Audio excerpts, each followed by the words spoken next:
Pleased to have Johnny Bosch to do this meeting. We've decided to do it informally. Um, Firstly, I explain how I know Johnny Bosch. My daughter is married to his brother, and he lives in Lisbon, and he's going to explain the company that he works for and his involvement. He's not getting paid for this, but it's great to have him. And he's speaking on his own behalf. He's not speaking on behalf of his firm. What we've done is we talked about the sort of questions which might come up, and we've compiled a list, and I'm going to put them up in the chat now, but feel free. Chats are a nuisance.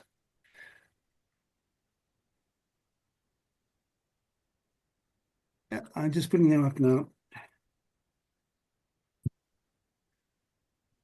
So you'll see those questions. I intend to go through them in order, but if you've got any other questions or if you want elaborations, just say so. Put them up on the in the chat. Everybody happy? Good. Okay, Johnny, welcome, and please say who you are, and let's get cracking. Hello, guys. Thanks for the invite, Peter. It's good to see so many people engage with climate. 22 is a good number, engaging climate for a Wednesday evening. So yeah, I'm Johnny Bosch. As Peter said, we sort of know each other. I was happy to come and do a little, well, not a talk per se, but come and answer some questions about an area that I'm pretty passionate about, and I've been working in the industry for a good 6 or 7 years. So I work at TAG Energy. It's as Peter said, it's the HQ is in Lisbon. That's where I've been for the last 7 or 8 months. So I moved over here in September for this new role. And we are a developer and operator of renewable energy and storage. So renewable and storage sort of goes together these days. It goes together both in kind of the areas of expertise of people, but it also goes together in terms of, you have intermittent renewables generation on the grid, and therefore you need some kind of storage, electrical storage, generally, either co-located or on the grid somewhere. And so that's kind of what we do. And my role, so I'm a data scientist. I'm the head of data science at TAG Energy. It's only a 60-something person firm at the moment. So we're in our first 5 years of building developments. And that is kind of meant to get to about 80 by the end of the year. So we're growing quick, and we're funded by sort of family firms in Europe. Family type funds, and we're operating in a few different countries. So we're headquartered in Portugal. And we work in Portugal and Spain in terms of project pipeline. We work in France there's 1 or 2 large grid-connected batteries that have been kind of working towards COD or commissioning in France. And we've got 7 projects in the UK at the moment. And projects, so battery energy storage systems. The other place that we're present is in Australia. So Victoria, there's a large wind farm there. So 1.2 gigawatts is kind of in commissioning phases at the moment. But obviously, I'm not really here to talk on behalf of my company. I'm just here because I've been working in this space and in batteries for a long time. So before this company, I moved 7 months ago.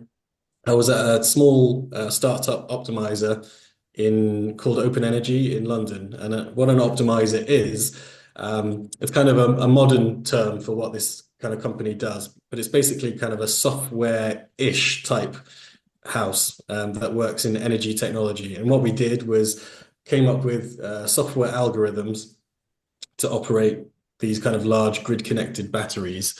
And the reason why that's kind of a big software deal is because it's one of the most complicated types of dispatchable asset. So at any one day, a battery might be performing kind of arbitrage, discharging and charging throughout the day. So that just means kind of like buying and selling energy on the wholesale, the kind of day ahead or intraday wholesale markets. So you're buying low, hopefully, and selling high, so that your charges and discharges are both supplying the grid, but they're also hopefully profitable.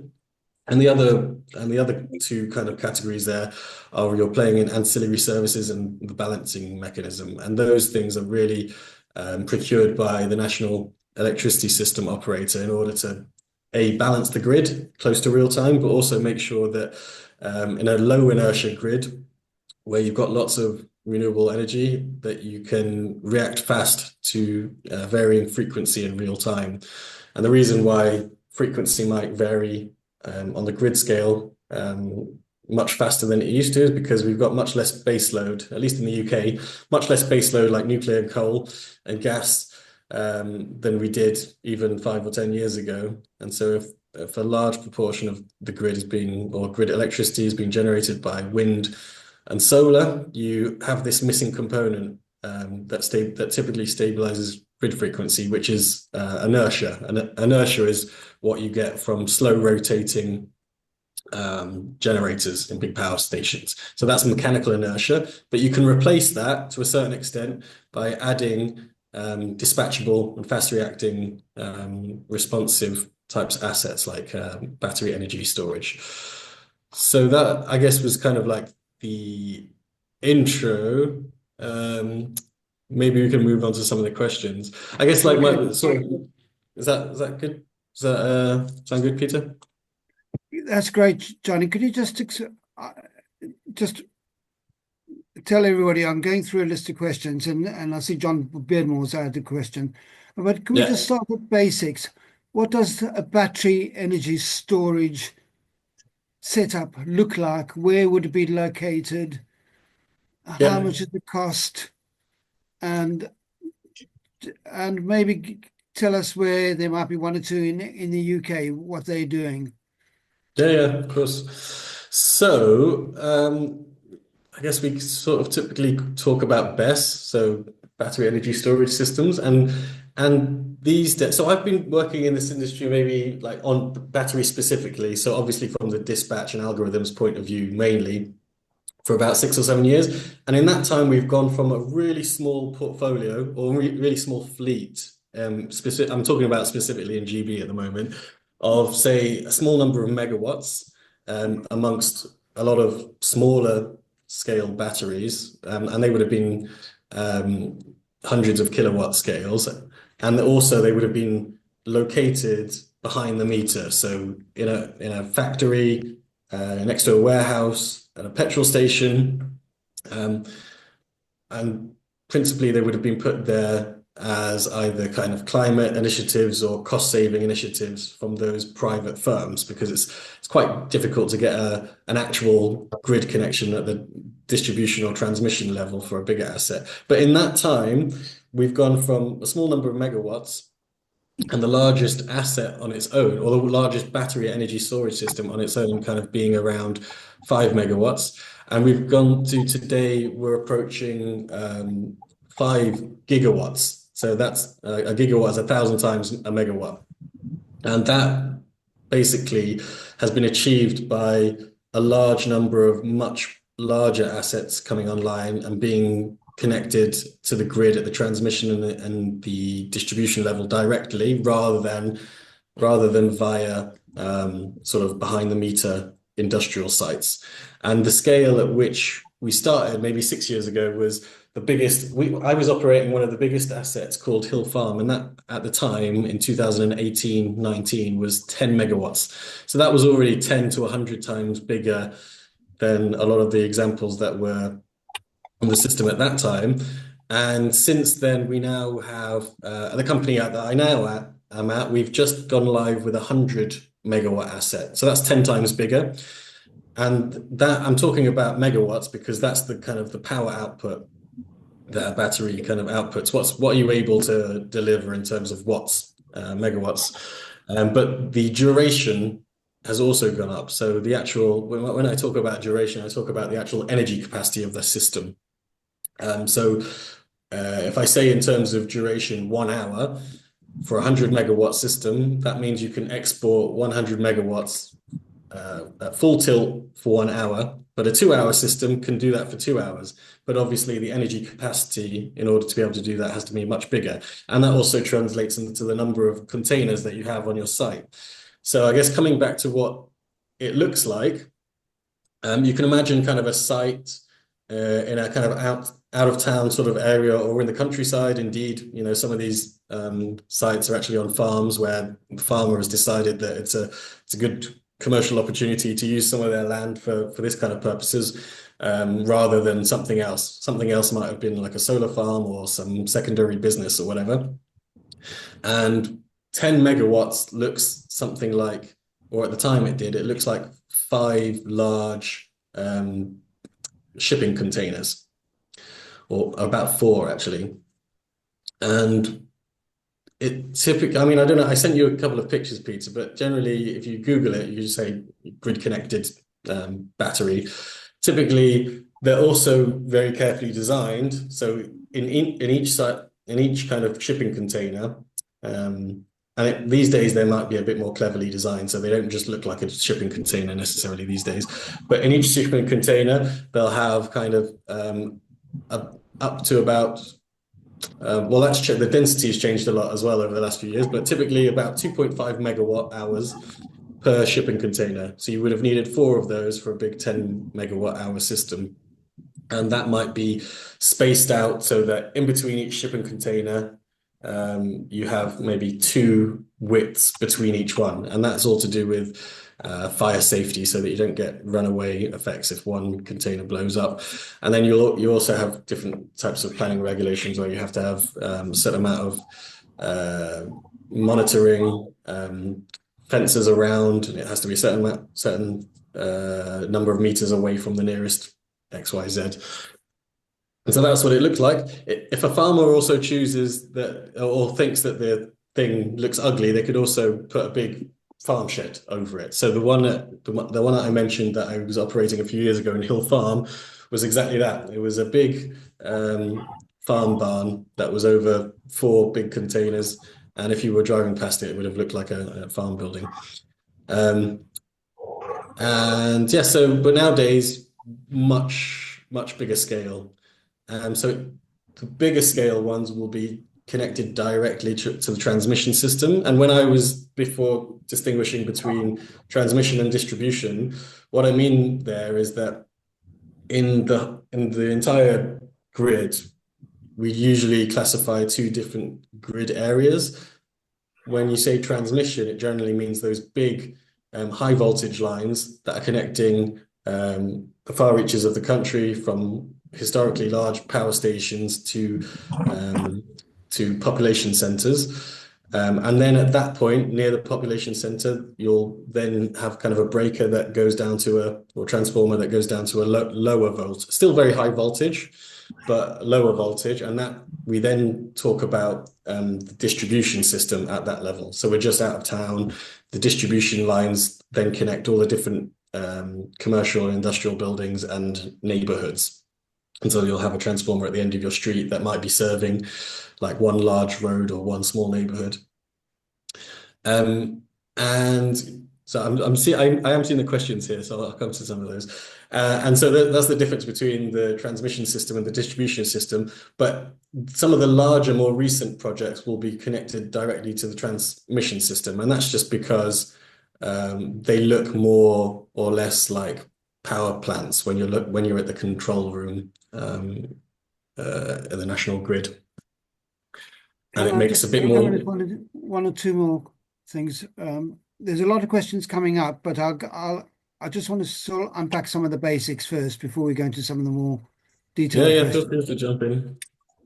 And one of them is, so if a farm sets this up, will they be linked to a large renewable source or something like that?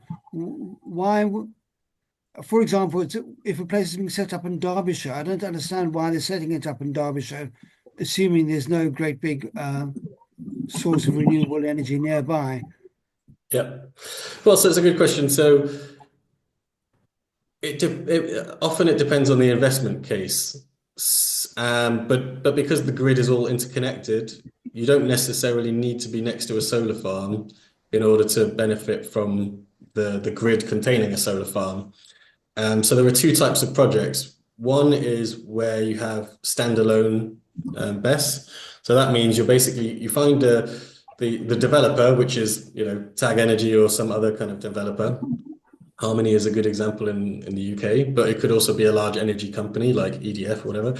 What they'll do is they'll have a grid connection available at a particular grid point, and that together with some other parameters like planning permission and stuff like that will give them the option of, okay, well, what shall I put at this grid connection? The grid connection is defined by like the number of megawatts or volts that can be connected and whether it has enough land or whatever. So you have a reasonable amount of land, but not enough for a solar farm, and you have a good investment case in terms of paying off your capex, but also providing grid services and trading the battery. Then the developer might decide that a standalone BESS system is perfectly fine, and they make the calculation that it will contribute to grid stability, but also as the grid's changing over time in the next 10, 15, 20 years, that they'll be able to make a return on that investment, whether it's in whatever scenarios they've modeled. Now, like the decision might be slightly different in different countries because of the regulatory environment, but like for example in Spain, there's typically a better investment decision around having co-located systems. So when I say co-located, I mean batteries co-located with a solar farm. You could also co-locate with a wind farm, for example, but a solar farm. And the reason why that might make sense is because you've got a concept called solar cannibalization in Spain and these countries, where you've got a lot of sun. You've had a historic large growth in solar farms being built, so like industrial, commercial size solar farms rather than just necessarily rooftop. They've probably got both at the same time, but the cannibalization is referring to the wholesale market, or at least the sellable value of your energy. So if everybody builds a solar farm, you're all generating when the sun comes over in the middle of the day. So your peak generation is at the middle of the day, and you can't generate any of that in the kind of shoulders of the day or in the evening when you've got typically peak demand. And what that means is that you've got it's kind of a demand destruction. If there's no demand on the grid to use that solar generation, then that kind of solar generation has to be curtailed. But it doesn't only have to be curtailed, it also represents a loss on the book of the trader that's trading that solar generation. So it also means that on the day ahead and the intraday energy markets, the price response is that the price will go very low or negative. And so therefore that generation is basically worthless to the person that is operating the solar farm. So that's what cannibalization is. But so the investment decision might, in that case, then move towards having co-located solar farms, where you actually put a large battery, if you've got space, at the same grid connection point. And that means in the middle of the day, when you might have too much solar and the solar is not worth anything, or it's worth negative prices, you then directly charge up the battery that's connected to your site, save the energy for the evening or indeed tomorrow, and then you discharge back into the grid using your battery. So it's kind of like a time shift. You're saving the solar energy and you're exporting it out. Great. I've got one more question, then I'm going to go into some of the other questions that have been asked up. That have been raised. It is reported that this is a fantastically dynamic and fast-growing and profitable sector, comparable perhaps to the breakthroughs that we had in solar panels 20 years ago. Is that your view? Well, it's similar and different in some ways to that solar growth. Similar in the fact that the cost curves for these technologies are coming down rapidly, and some of the synergies in that might be to do with the fact that those kind of like micro technologies or microelectronics, like we saw with Moore's law in computers or whatever, sort of lend themselves to huge productivity and efficiency gains in the kind of the cost curve. So if you look at the capex over the last several years, maybe 5 years, the cost of building a battery, not just the cells and the modules that you'll see in electric vehicles, but even installed on land, have fallen something like 50%, 40 to 50% between 22, 23, 24 years. And now we're looking at figures below $100 per kilowatt hours installed. And that's, compared to 10 years ago, for sure, that's kind of like a 10 times multiplier. I mean, 10 times factor lower. So I don't think anybody necessarily would have been able to forecast that. And that did happen with solar as well. It became so cheap that there was no energy technology that could outcompete it, as long as it's on a level playing field with, you've got area and sun to put it. In terms of whether the investment case is overblown, it can be, but that also has to do with other parameters on the system as well. So at the same time that batteries have got much cheaper, the fleet has got massive in many countries. So in the UK, we're 4 to 5 gigawatts at the moment from basically nothing 5 years ago. In Texas as well, and CAISO in California. Australia is another place where they've had a lot. And I guess there are reasons why certain countries have had large growth and others haven't. Some of it's to do with like regulatory environment, but sometimes, as in the UK, it's basically just the economic environment. There are a lot of fast-moving developers and investors that realized that there was quite a good investment case just because of the market. And I guess what does that mean? It means that you've got a volatile wholesale market, volatile enough because of the acceleration of renewable build out on the grid, that when financial modelers were doing their sums 5 years ago, they thought that, well, even if I'm having to pay capex now and then trade in the markets for the next 10 or 15 years, I'm very comfortable with the idea that I can pay that off because wholesale markets are volatile. I can arbitrage, buy and sell. And the other component is that our national grid and policy policy from Ofgem and regulators was quite welcoming for that kind of technology as well. I'm not saying there were any specific regulations that were there in terms that looked like subsidies necessarily for BESS. BESS has survived kind of without any particular subsidies. But what it did mean is NESO, which is the National Electricity System Operator, had quite good forecasts for the amount of energy or frequency services, ancillary services that they thought they needed to procure for the next few years. And that was based on their projections of wind and solar build out. So this goes back to what I was talking about earlier in terms of you need fast reacting dispatchable assets in order to balance frequency on the grid. Because we had such a large offshore wind build out over that time, National Grid or NESO knew that they were going to need a lot more ancillary service on the grid. So they basically said to the industry, we need 2025, we need 1.5 gigawatts per day of ancillary service assets, ancillary service kind of producing assets available on the grid. And it's going to be around about this price. And so what that meant for investors is, well, if I build an asset here, I know there's several ways that I can trade the asset to make it make financial sense. So one is buying and selling energy on the wholesale markets, and the other is contracting with National Grid to provide those balancing and frequency response services. And they were comfortable. And it also meant that the banks or the financial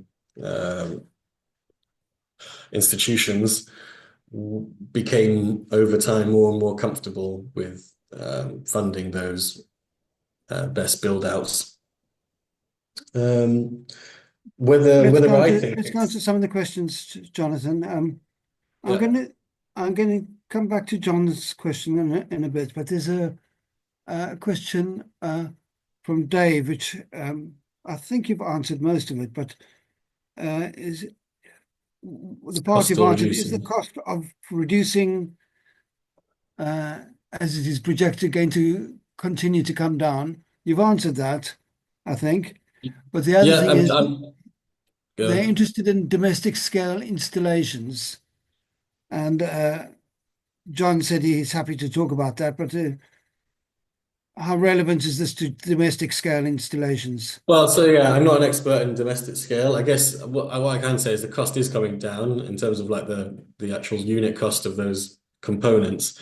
But what maybe is a bit different there is, well, there's a couple of things. Like you've still got the kind of on a small scale, you've still got the installation overhead. So who knows what happens to those costs are not quite as not going to be able to be squeezed quite as much.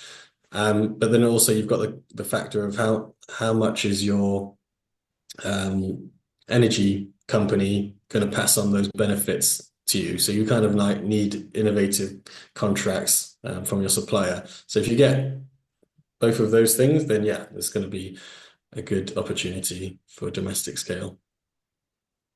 Okay. Efficiencies. So efficiencies on BESS, large scale BESS, whether it's in your EV, your phone, or large scale, you're looking at round trip efficiencies are around 89 to 90%, maybe a little bit higher. We tend to kind of separate out the charge and discharge efficiency. So actually, when you're discharging a large battery, you can get up to something like 95% efficient, which is much higher than most non-electrical generation technologies. Good. There's also a question about the battery storage. Did it play a part in the recent power cuts in Spain and Portugal? Yeah, so I don't think the ENTSO-E, which is the kind of European grid transmission operator, is doing a full kind of investigation on that with like industry experts. So we don't know there's no confirmed logical story for that yet.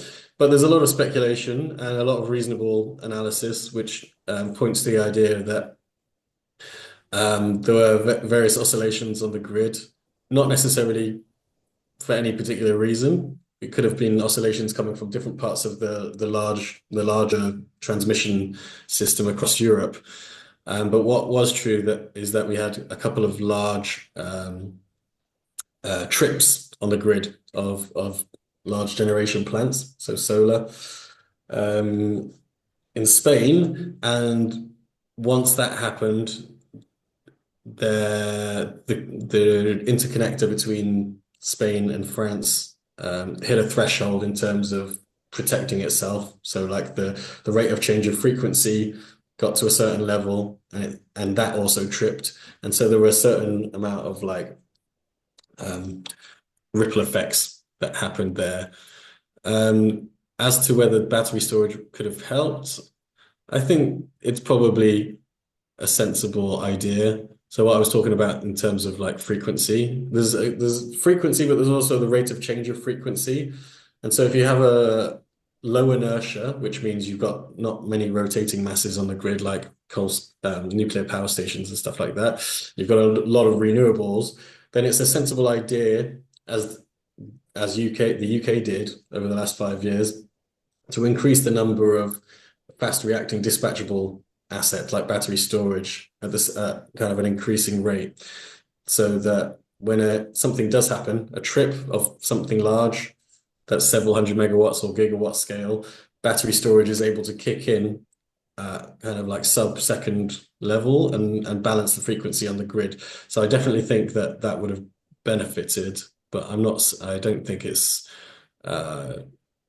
I don't think we can blame the Spanish grid for not having made the right decision, but I do think battery storage would have helped. Battery storage, what prospect is there to develop to the point that the hydrogen storage, with its very poor round trip efficiency, would not need for balance in the grid?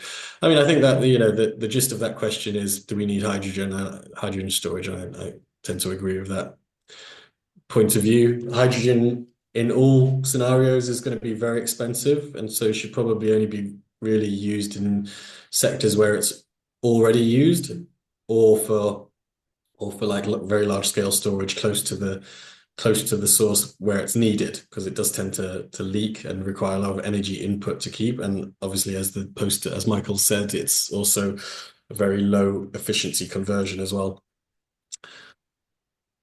So my answer would be, you can modernize every grid in the world in terms of electricity supply with electricity storage only at this point. I mean, that might also be controversial to some people, but the fact that we're seeing capex drop so drastically, and you've got other kind of barriers to different technologies that don't really exist with batteries. We've managed to build 5 gigawatts of batteries in the UK that are grid connected without much NIMBYism whatsoever, because people tend to think that it's not as disruptive as a power station or wind farm or a solar farm. So it's quite small, it's very fast to build, and it has extremely high efficiencies. So my view is that you'll see batteries everywhere all at once in 5 years. You've got to manage every single device in your house.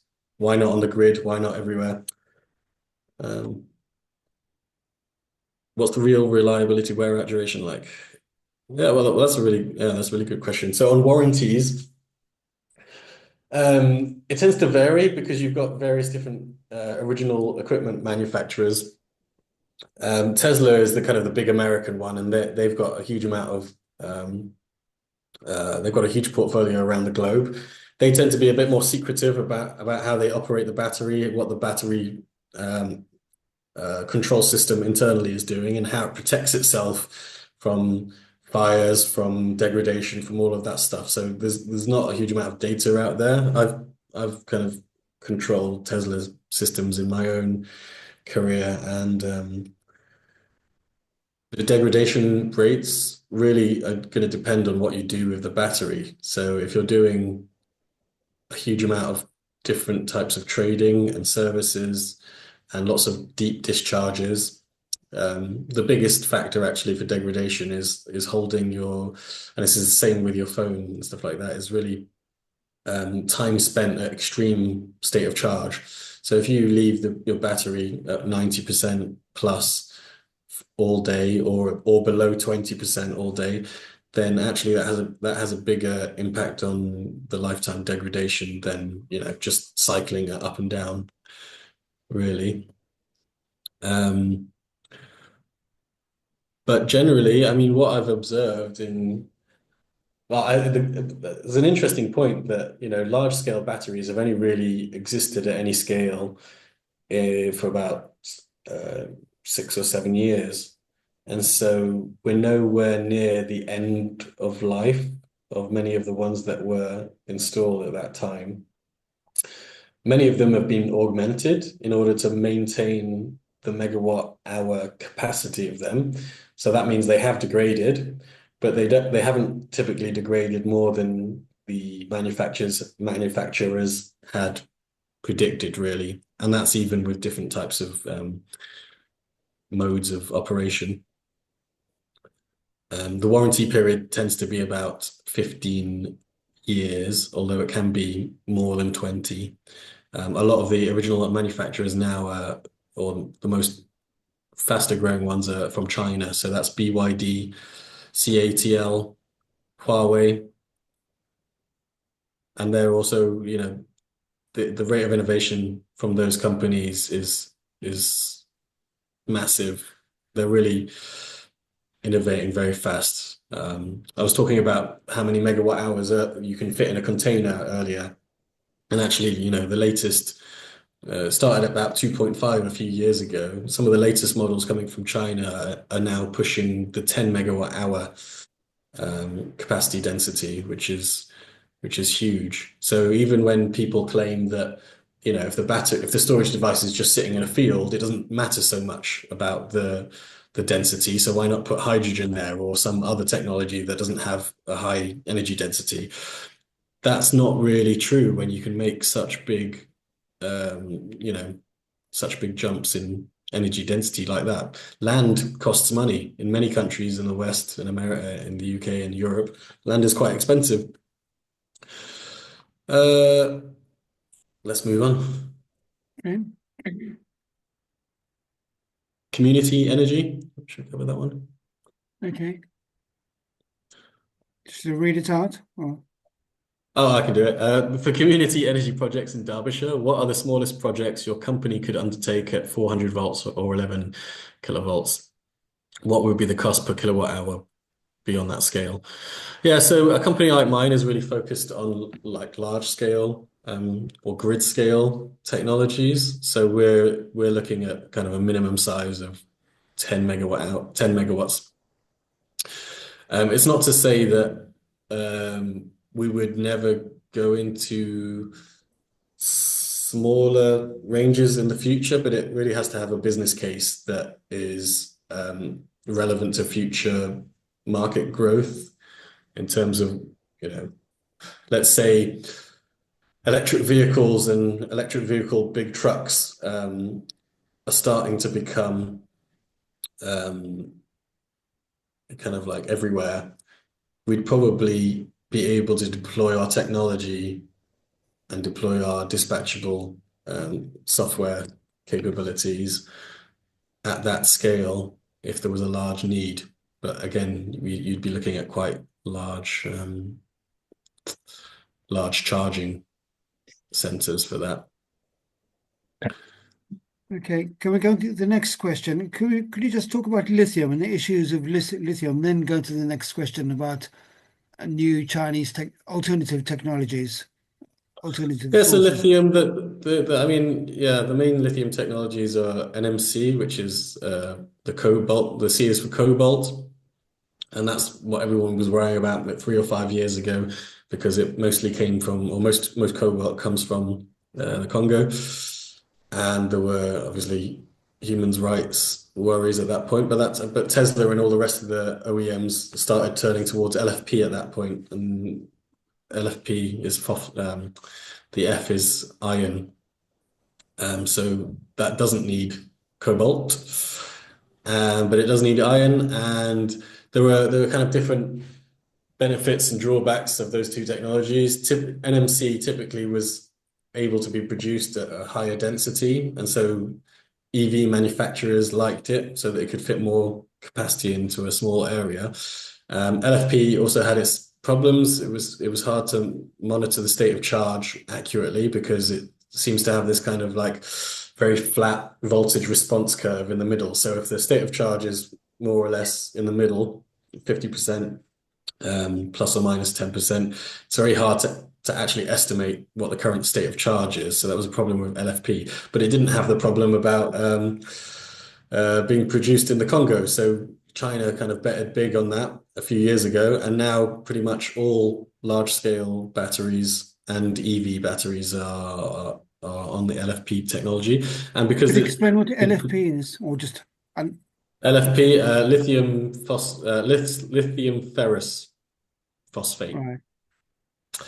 Those are the something like that. I know the main difference is that it's ferrous. And so yeah, everything produced is of that chemistry nowadays. And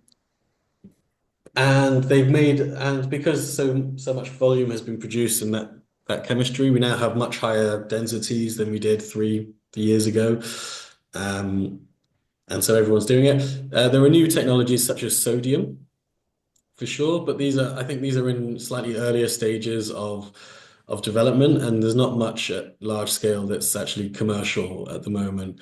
But I think they're promising, and some technologies like sodium seem to be promising because of things like not necessarily because of like energy density or things like that, but because of safety and abundance of materials and those sorts of considerations. So I wouldn't understate the industry's ability to innovate fast in lots of different new technologies. Solid state is also another one to keep an eye out, but I think that's also at a lower technology readiness level. Are there places where you shouldn't site large scale BESS in the middle of a housing estate? Well, so this is things to do, you know, possible fire risk. But I think this is very similar to kind of like what we see on social media and the news, where we see like Tesla's blowing up and going on fire. I don't think it necessarily stops people from buying technologies with batteries in them. And I think LFP technology seems to be is one of those technologies which is a lot safer than previous NMC. And if we go towards sodium and things like that are kind of safe by default, then I think there would be no reason you couldn't have something like that in the middle of a housing estate. With the current technologies, I also think there's nothing wrong with having it in the middle of a housing estate, but I could understand if local people wouldn't want something like that next to them because of the worries they've heard about. But you just need to make sure that, or like responsible developers should make sure that they're using the maximum kind of logic on safety and regulation. So that means coordinating with local fire stations and experts to make sure that there's a procedure with the local councils for when there's a fire and the fire brigade know what to do. They've also built in some of the fail-safe features like automatic foam deployment, and also they've spaced the technologies appropriately so that if something did happen, it's very unlikely to burn down a local house. Good. But I'm not an expert on that area. Would a hybrid arrangement of lithium or sodium ion batteries as a front end for rapid charge discharge backed up by flow batteries make sense for long duration storage? That's a really interesting question. I was working on a project where we were trying to do this, and actually I think correct me if I'm wrong, in Cambridge there's an energy hub where there is a thing. I forget the names of the manufacturers now, but there's a Tesla battery connected to a I don't know what the chemistry is called, but basically a big flow battery. They're kind of like, they're more, rather than a battery, they act more like a cell, like a hydrogen fuel cell, except instead of hydrogen, it uses chemistry that'll come to me in a minute. Vanadium, is it? Vanadium flow, yeah, exactly. That's it, John. So I think there is a logic there of doing something like that. But I'm not sure it's really needed. So in a lot of cases, so what the lithium or sodium component would do is allow the system to charge and discharge rapidly for things like frequency response, where you've got to charge and discharge into the grid very rapidly in order to balance or to help balance frequency. For most other types of use cases, you don't really need to charge, rapid charge and discharge to be very responsive. And the vanadium flow by design is quite long duration. However, there are not many examples out there in the wild that are of a certain size where they can kind of demonstrate that they're of a long duration. Whereas when I'm saying long duration, it's got to be like 8+ hours to make, or even longer, for the reason that rather than taking advantage of intraday demand, you're able to charge up one day and potentially discharge another day or another week or even seasonal. But the one thing I would say about that is that lithium-ion batteries are getting so cheap at the moment that in some jurisdictions around the world, you already have 8 to 12-hour duration batteries kind of installed. America is a good example. There are certain areas where it kind of makes economic sense to just do that, even at current capex costs. And the other thing to consider there, well, actually, there's two more things to consider. First one being, in order for it to make economic sense to install that like long duration system, you've got to have kind of a market incentive to do it. So when you have kind of a vanadium flow battery, it's very simple. It's much lower efficiency than a lithium ion battery. So you're looking at kind of 60%. So in order just to make sense to discharge, you've got to have a financial spread of a lot, let's say £100, in order to make that round trip efficiency worthwhile. And if there is no market or scheme where charging up really cheaply during solar hours or a really windy period in the winter, and then holding on to that energy and then discharging it a few weeks later, if there's no economic incentive to do that, then you're not really going to make any money. So really that's only going to become a good investment decision if governments really step in, like we've got in the UK. They're starting to talk about a cap and floor system where it's basically a subsidy designed such that you're guaranteeing a price for a long duration system. The other part to this is that was what I was talking about earlier about scale and cost curves. Lithium ion, because it's deployed everywhere at such a large gigawatt scale, plus it's the innovation is happening in kind of different markets. So in EVs, standalone grid-connected lithium-ion batteries are benefiting from the innovation going on in the large EV sector.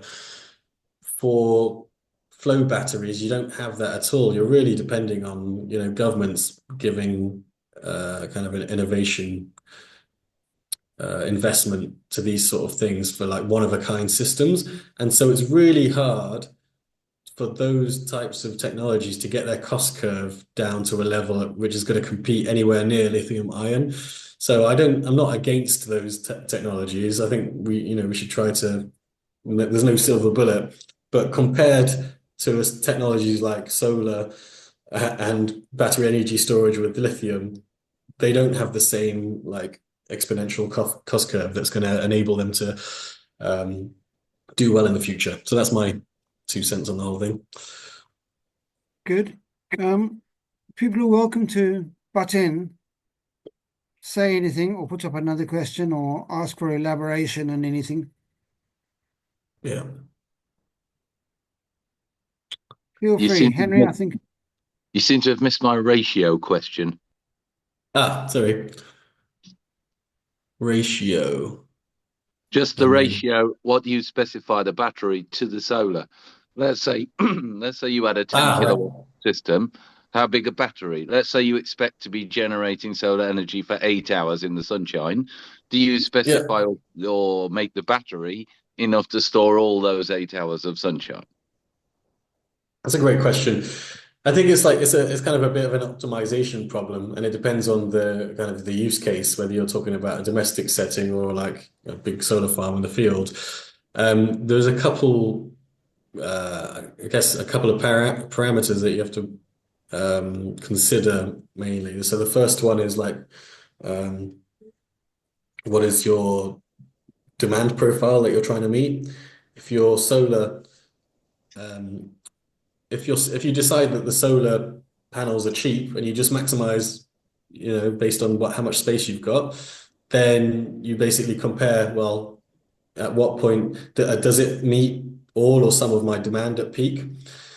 If it is that big, then you might have large parts of the day where you're curtailing or not able to use the solar, and therefore you might make the battery big enough to store like a whole day's worth of energy. But the battery part is probably the expensive part of the system, so you might want to make that smaller.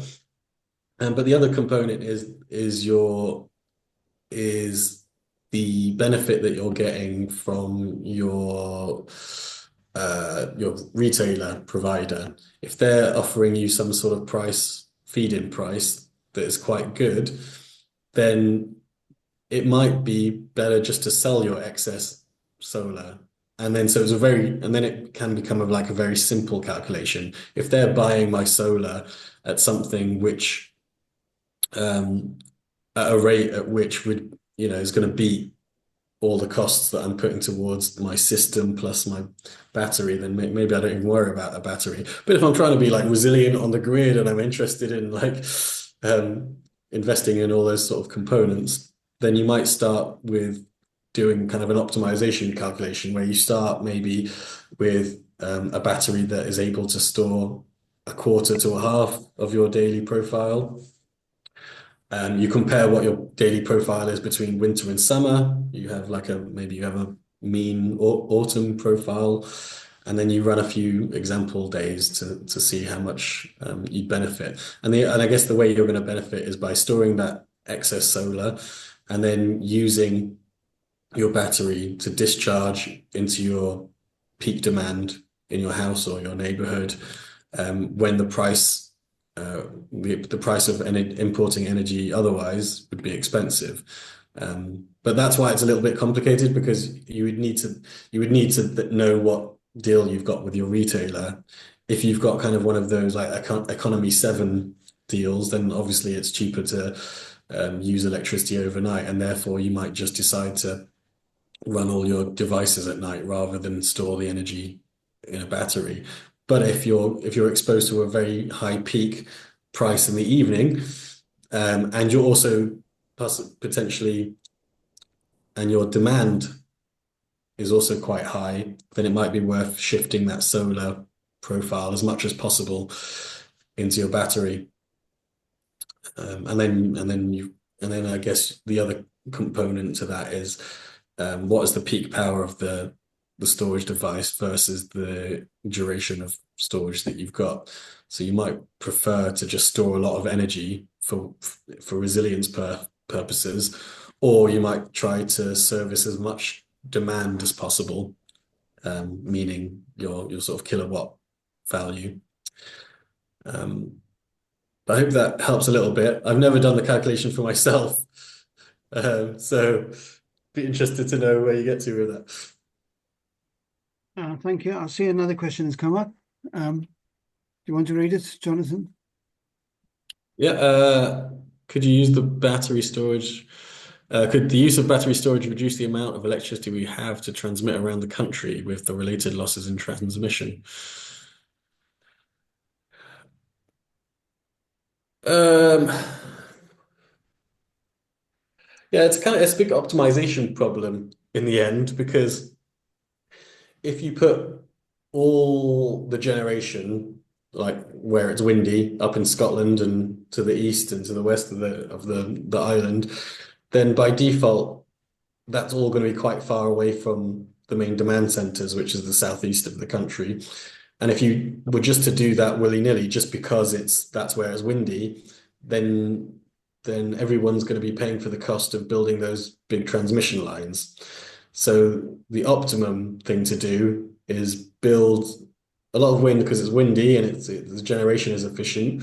But then also there might be a middle point where you go, okay, well, actually, because all the demand is down south, it might be better to put some large batteries which can provide flexible power to the southeast and store energy when it's not used, instead of building all of those big transmission lines.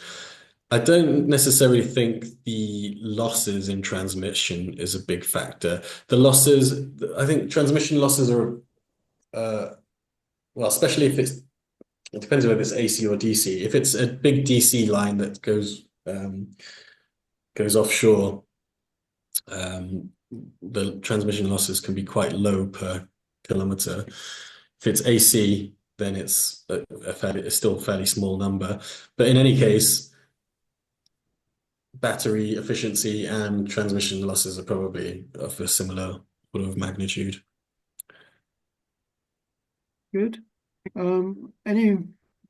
Anybody want to unpack anything? Yeah, John? I'll have a quick go. Just coming back to this question of domestic battery sizing, I think you were asking if it was worth having a battery that's big enough to accommodate a whole day's generation, and that may depend whether you go out to work or not. Because if you're out during the time the energy is available, you're not going to be around to use it during the day. But on the other hand, you may produce more in a day than you can use at night. So you might want to say, well, we'll cap it at the size of the amount of energy that we'll use overnight. The good news in a way is if you sort of think it from a global sort of point of view about the benefit to society as a whole, the best thing is to try not to be taking energy off the grid during times of peak demand. And even if your battery only lasts 2 or 3 hours into the evening, then you'll tick that box.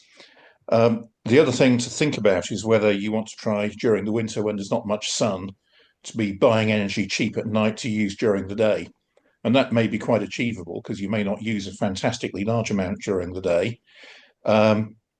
So yeah, have a think about that too. If you've got a heat pump in particular, these things do use a fair bit of energy. So, you might want to think about buying energy cheap at night to run a heat pump during the day. And, there are a couple of people I know in Derbyshire who've got 40 kilowatt hour batteries to do exactly that. And we've had other people who've perhaps got I think one person sort of phoned up and said, "Oh, we've got our second electric car. We're making money hand over fist out of having a battery." The irony of these things is the more profligate your consumption is, the more money you're likely to be able to save by being smart with a battery. And if you live like a church mouse with a small laptop and an LED TV and only watch that 3 hours a day and have all LED lighting, you may not be able to gain a great deal by having a battery at all. So you really just need to get your own spreadsheet out and try and work out what will work for you. So the other thing about using batteries to minimize transmission losses is the energy that's lost in any cable goes as the square of the current. So if rather than transmitting a lot of energy for a few hours and then not transmitting any, you can use a battery to spread that out, maybe you can save something. But I think, as Jonathan suggested, you may find the battery losses are similar to the transmission losses. So, it may be an expensive white elephant. You'd have to crunch the numbers, and it'll depend on how long that transmission line is. Obviously, the longer it is, the more chance that using batteries to smooth it out would make sense. Yep, good points. Agreed. Anybody else? I've got a couple more things. Firstly, nobody else, do feel free to ask anything as simple, as basic as you like. Or I will make one more comment. I don't know if any of you know Borlai Quarry near Cromford, but they are using, I think at the moment, a fleet of 4 Volvo lorries to distribute stone. And we've been told for ages by the hydrogen lobby that we'll never have electric lorries that can do that, and we'll have to use hydrogen. I don't know anybody who's using hydrogen lorries. I did see one at a hydrogen event in one of the local universities recently, but it was just a prototype. So it's interesting to see that the electric lorry thing is already happening. They have a 1.5 MVA power supply to the site, and they're looking at putting in a lot of batteries and possibly a wind turbine to help power those lorries. So I think, I should probably have a word about that project, Jonathan, because, your smallest battery systems may be the kind of thing that they're looking at. And interestingly, what they're looking at the moment for batteries is from a company called Ally, who make their battery containers out of the batteries from crashed Tesla cars. So that's definitely a second life application for some of these things. Yeah, definitely. And some of these second life Tesla batteries are quite expensive as well. I mean, the second market was meant to be, I guess a lot of the batteries are still quite new, so it's not really emerged yet. But they're so valuable, these batteries, for kind of like people repairing their cars and stuff, that it's not really emerged yet. So that's kind of something interesting to take away.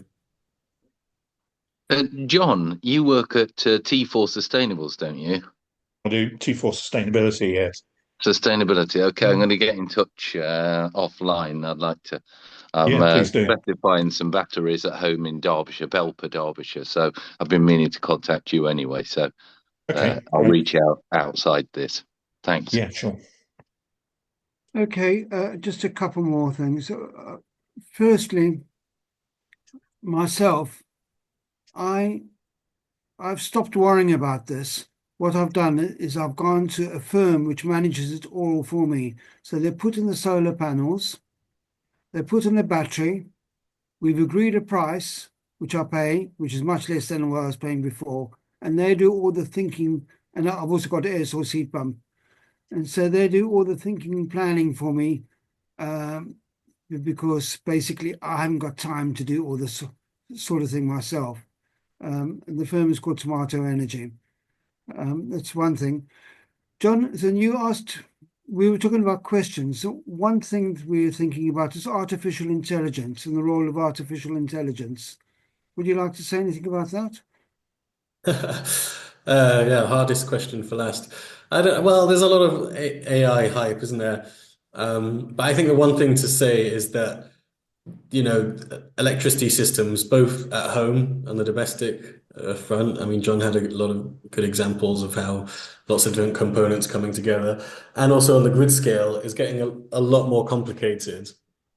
The concept of smart grids, microgrids, and so inevitably AI is going to play a role, and the role it plays, hopefully to a certain extent, is to make everything more efficient and to enable some of these new technologies, renewables and storage, to actually make a bigger impact.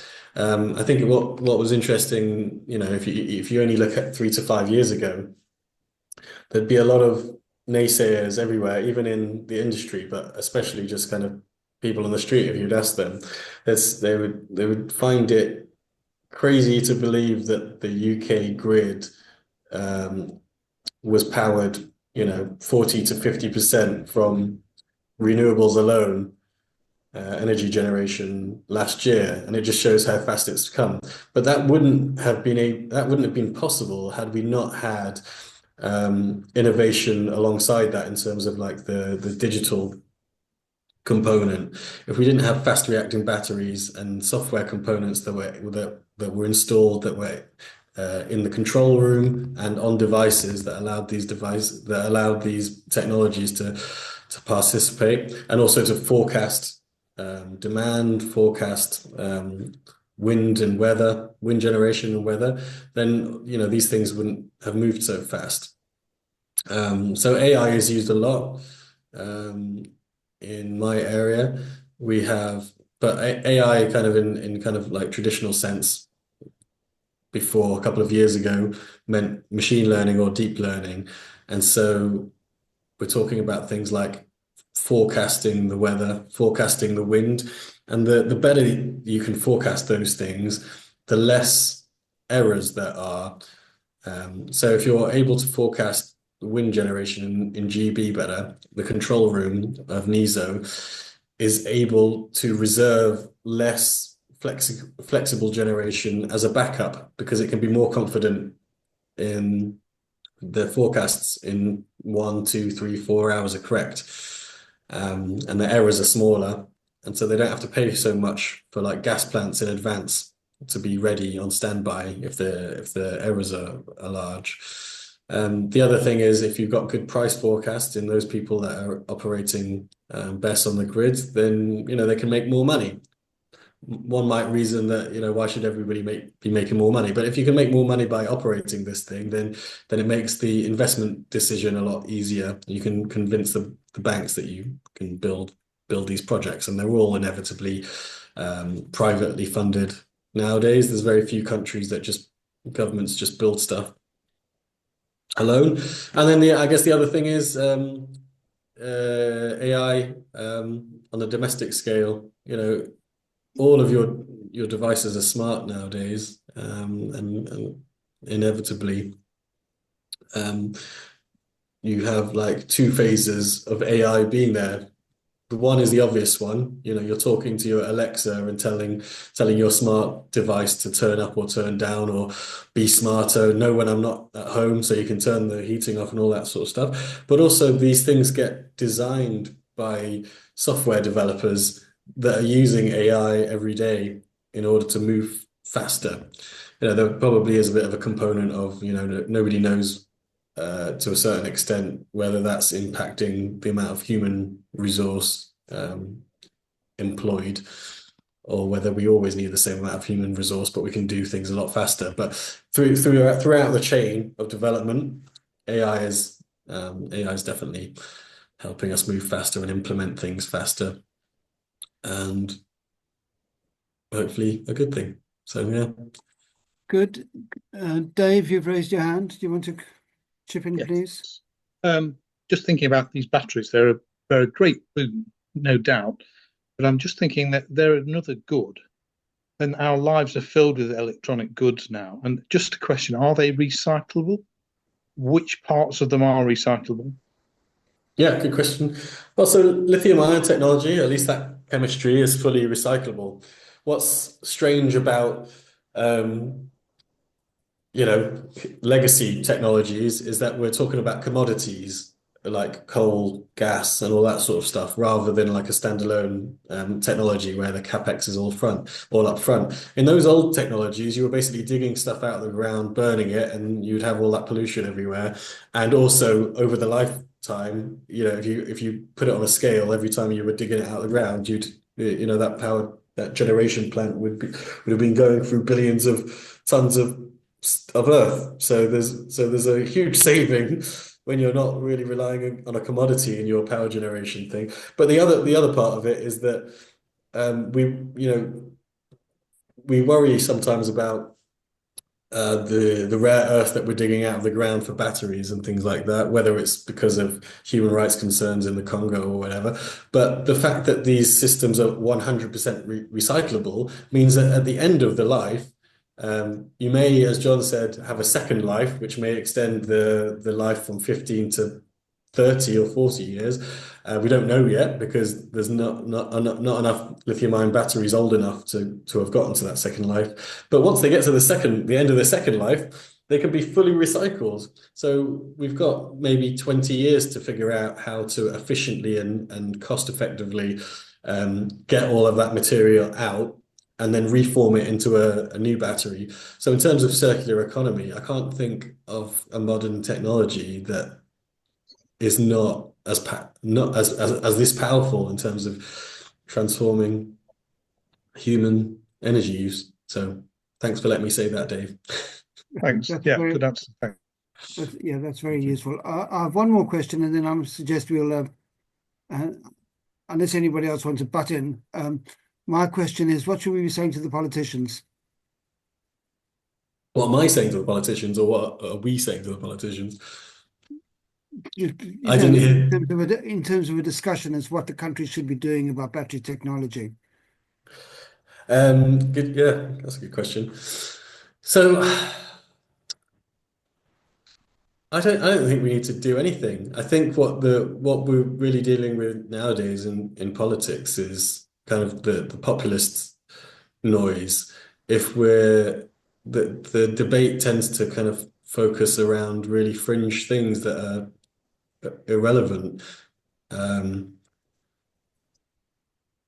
all of the time you've got technologies like BESS and solar, which are just by the forces of the economy getting cheaper and cheaper, and it becomes more and more obvious that this is the way of making energy cheaper for the masses. And if we get distracted from that, then it will really be a bit of a political blunder. So our job is just to make sure that the clowns on either end of the spectrum, or mainly in the kind of the reform and the right, are not. We've got to make sure that the Labour Party aren't forced to have the debate on the terms of those crazy people, and they just go, look, this is happening anyway. We don't really need to do much. Politicians don't really need to do much. BESS made its economic case without any subsidy, in all honesty, in most countries. So we just need to keep doing it. And the UK, I must admit, has some of the the smartest and best engineers in that sector, all working on innovative solutions. And to a certain extent, that's why we're all exported, because a lot of these problems had been addressed in the UK first, and deployed faster. Offshore wind, BESS, some of these energy market reforms all happened quite early in GB. So, yeah. That's fabulous. If anybody wants to ask Jonathan any questions by email or something like that, Jonathan, could you put your email address up in the chat box? I can indeed, yes. Of course. And while he's doing that, I'd like to say thank you very much for a fascinating and very, very well-informed discussion. And on behalf of everybody, we're very grateful. You're welcome. It was a pleasure. And thanks for all the very interesting questions. Happy to answer any questions by email. Happy to read some feedback. And I've got a few announcements, really. And if anybody's got any others, but I'll just go through the ones that I can think of. We've got a Climate Coalition meeting. I think it's Wednesday, the 28th of this month at 7 o'clock. And one of the things we'll be discussing, and in fact, perhaps the major discussion there will be the approach towards reform and how we react to them. Another thing we'll be discussing is there's a lobby of Parliament in early July. It's the first. It's Wednesday. I think it's the 7th or the 9th of July. I can't remember which, but anyway, it's the Wednesday. And we're trying to organise a coach. We've really got a subsidy towards the coach and stuff like that. That will be discussed at the next Climate Coalition meeting. Also, I'll be putting out through the MailChimp networks announcements about these in the next few weeks.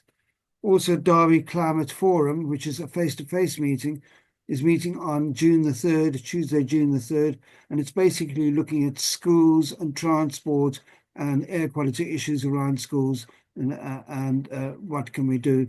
What can we do? Because we think that this is a very emotive area, an important area of trying to address some of the transport issues in the city. But that's a face-to-face meeting. Once again, you'll be emailed about that. So has anybody else got any other announcements before we pack it up? No? So I'd like to just say good night, everybody, and thank you very much. And we'll have more meetings like this one way or another.